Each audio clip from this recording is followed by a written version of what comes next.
The FBI says it was tipped off that a soldier stationed at Fort Riley in central Kansas had talked before enlisting about wanting to fight with a far-right paramilitary group in Ukraine and posted bomb-making instructions on Facebook. After joining the U.S. Army in 2017, the FBI says, Private First Class Jarrett William Smith explained in a Facebook group chat how to use a cell phone to make a bomb detonator. Beginning last month, the FBI says Smith told an undercover agent about possible attacks in the U.S. on members of the radical left group Antifa or blowing up cell phone towers. According to a court document, Smith said a possible target could be a major news network headquarters, not identified in the papers. The FBI says its bomb technicians determined his method for building a car bomb would not have worked. And last Friday, the FBI says he was telling the undercover agent about other ways to build bombs.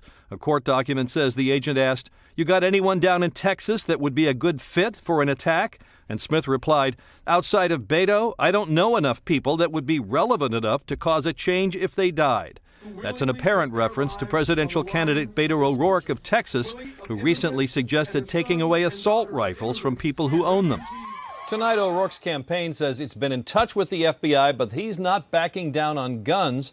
Private Smith is not accused of plotting any specific attacks, but the maximum penalty for disseminating bomb instructions is 20 years in prison. Hey, NBC News fans, thanks for checking out our YouTube channel. Subscribe by clicking on that button down here and click on any of the videos over here to watch the latest interviews, show highlights, and digital exclusives. Thanks for watching.